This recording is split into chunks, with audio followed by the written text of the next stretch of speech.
দেখেছি যে বিগত সরকার অর্থাৎ আওয়ামী লীগ সরকারকে সবাই একটা দোষ দিয়েছেন যে আওয়ামী লীগ সরকার বিভিন্ন যে প্রজেক্টগুলো হাতে নিয়েছে সেই প্রজেক্টের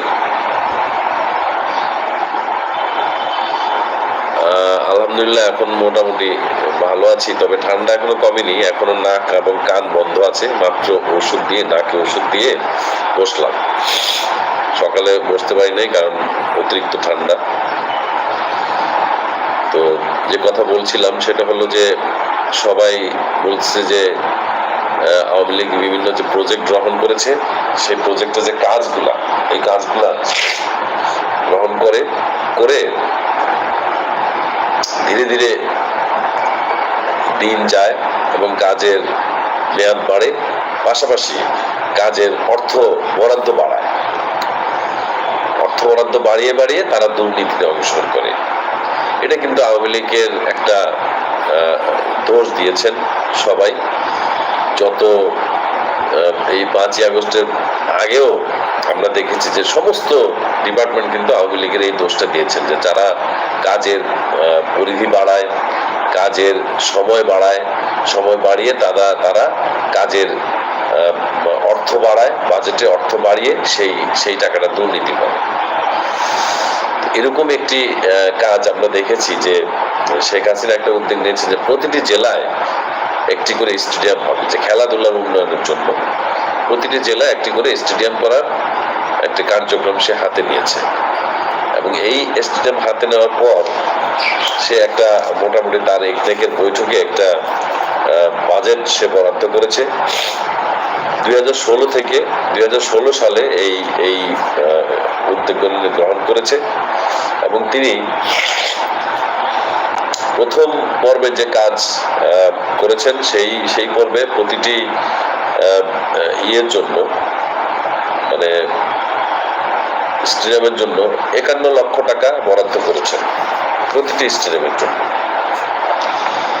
প্রথম পর্বের কাজ শেষ হওয়ার পরে 2019 সালে দ্বিতীয় পর্ব শুরু হলে প্রতিটি মানে স্টেডিয়ামের কাজ বেড়ে দাঁড়ায় 8,86,70,000 টাকায়। তীব্র সমালোচনা শুরু হয় যে 51 লাখের একটা জিনিস 1 কোটি 2 কোটি আসতে পারে, যে জিনিসপত্রের দাম বেড়েছে 1 কোটি 2 কোটি আসতে পারে, কিন্তু কি করে 8,86,70,000 টাকা হয়? এইভাবে আমরা তীব্র সমালোচনা শুনেছি।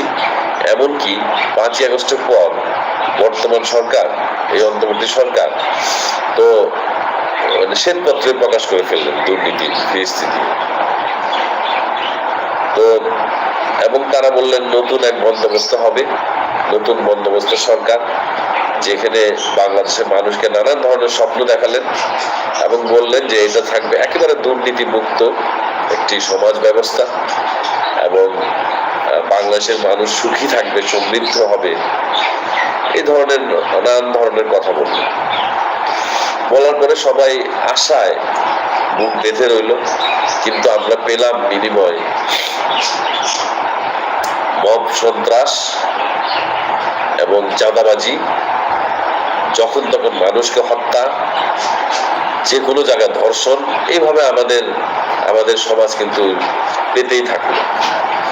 পেতে থাকার পরে পাশাপাশি অত্যন্ত গর্হিত যে কাজটি সে হলো যে চাঁদাবাজি, সেই চাঁদাবাজি চলছিল। বরং আমরা শুনেছি মির্জা ফখরুল আলমগীর সাহেবের কাছে, যে বিএনপি নেতা সেক্রেটারি জেনারেল, তার কণ্ঠ আমরা শুনেছি যে তিনি বলেছেন যে আগে যেখানে 10 টাকা চাঁদাবাজি হতো সেই জায়গায় এখন 200 টাকা চাঁদাবাজি হচ্ছে। আগে যেখানে ঘুষ নিত 100 টাকা সেখানে ঘুষ দিচ্ছে 5,000 টাকা। এইভাবে তিনি উচ্চারণ করেছেন। তো সত্যিকার অর্থে আমরা দেখেছি প্রতিটা সেক্টরেই এই দুর্নীতিটা চলছে। গতকালকে ছিল একনেকের একটি বৈঠক।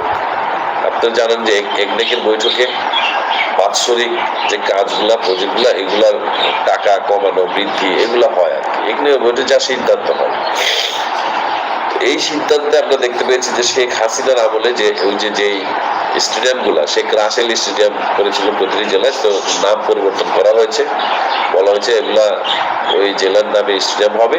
ঠিক আছে, শেখ রাসেলের নাম কাটা।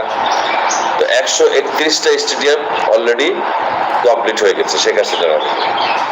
161টা স্টেডিয়াম করতে খরচ হয়েছে 66,78,60,000 টাকা, অর্থাৎ প্রতিটি স্টেডিয়ামে 51 লাখ টাকা, এবং পরবর্তীতে বেড়ে প্রতিটি স্টেডিয়ামে 8,86,70,000 টাকা খরচ হয়। হ্যাঁ, এই হলো ফিরিস্তি। গতকালকে বাকি ছিল 33টি স্টেডিয়াম। 33টি স্টেডিয়ামে একনেকের বৈঠকে সবাই মোটামুটি একটা সিদ্ধান্ত নিয়েছে যে খরচ কি করে কমানো যায়। এই সিদ্ধান্ত হবে যে প্রত্যেকটা খরচ আরো কমে যাবে, এবং সবাই বলেছে যে শেখ হাসিনা কিভাবে কি করেছে দেখেন, 51 লাখ টাকার একটা জিনিস 8 কোটি টাকা, 8 কোটি প্রায় 9 কোটি টাকা দাম করে ফেলেছে।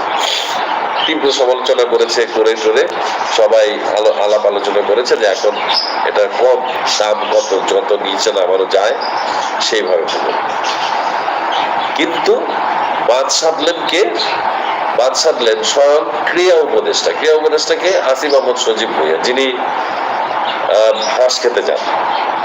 হ্যাঁ, অবশ্য ওনার হাঁস খাওয়ার দেখে আমিও আমার ওয়াইফ এবং বউ বাচ্চাকে নিয়ে হেলমেট ছাড়াই আমি হাঁস খাওয়ার জন্য রওনা হয়েছিলাম 300 ফিটে। ওখানে যা দেখি যে খুব ভোর হয়ে গেছে, তো ভোর হলে তো ওই দোকানগুলো বন্ধ, তখন আমি ওয়েস্টার্নে চলে গেছি, গুলশানের ওয়েস্টার্নে চলে গেছি হাঁস খাওয়ার জন্য।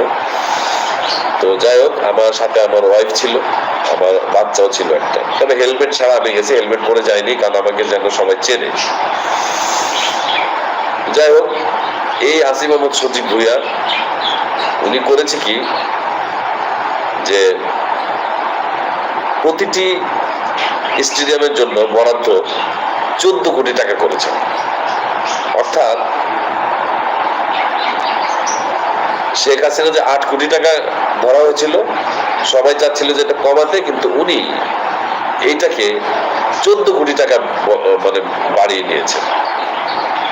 সবাই তীব্র আপত্তি করেছে এবং কমানোর জন্য সবার অনুরোধ ছিল, কিন্তু তিনি একক ভাবে এটাকে 14 কোটি টাকা এবং গো ধরে বসে আছেন। শেষ পর্যন্ত 14 কোটি টাকা করেই এটা হয়, এবং 30টা স্টেডিয়ামের জন্য বেড়ে যায় 1200 কোটি টাকা, 1200 কোটি টাকা এটা ব্যয় বাড়ে। আর